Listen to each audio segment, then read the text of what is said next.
Now to a story that many of you are talking about on our Facebook page. Yesterday we shared drivers' concerns about the condition of Lake Ontario State Parkway. People who travel and live along the Lake Ontario State Parkway say this road is rough. They told us they want to know why their tax dollars aren't going into repairs. Well, tonight we are hearing from business owners who say they want action taken. In a New York State Exposed follow-up, Brett Davidson took their concerns to local leaders. Now, Brett, how do business owners say these poor conditions are actually impacting their bottom line? Well, Scott, the Lake Ontario State Parkway connects tourists to state parks, boaters to marinas, and to the people who live and work along the parkway, that means commerce. But the condition of the parkway is becoming so bad, people are avoiding it, and that has business owners concerned. This is my first complete season here as a business owner in this community.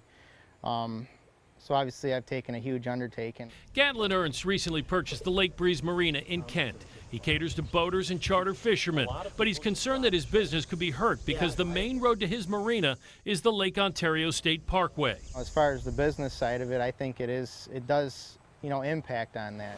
Last night we showed you this stretch of the parkway in Orleans County. Sections of the concrete road are cracking and crumbling, patched with asphalt to keep it passable. The state even put up signs to warn motorists.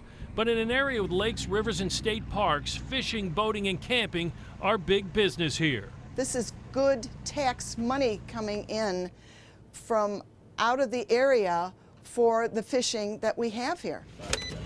Sharon Narberg owns a grocery store, gas station, and tackle shop and says the condition of the parkway has hurt her business. This is your chance. Talk to the DOT or the governor or the state legislature. What would you say? What would I say? Why?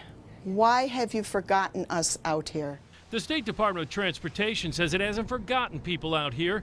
Instead, a spokesperson says this stretch of road doesn't compete well when they are prioritizing which projects to fund. The Kendalltown supervisor says the parkway is giving people a bad impression of his town and is a detriment to recruiting companies to locate here. Are you going to be able to generate new businesses in this part of the state when you have a road like this that people drive on and say, well, I'm not going to put up any new businesses up here because the road, look at the conditions of the road. What does the lack of attention to this parkway say to the business owners here? Very difficult for them to continue to expand or attract any new businesses. Orleans County legislator Ken DeRoller has tried to bring attention to the deteriorating parkway. He's forwarded town resolutions and dozens of letters from citizens to state and federal officials with little success. We need to continue to reach out for a priority on this particular infrastructure. The state DOT says only about 1,000 vehicles a day use the parkway, and that's down about 20% from a decade ago. But people who live out that way say if the state improved the road, they'd see that usage go up. In the newsroom, Brett Davidson, News 10 NBC. That's a good argument. Definitely a bumpy road. Brett, thank you for that live report.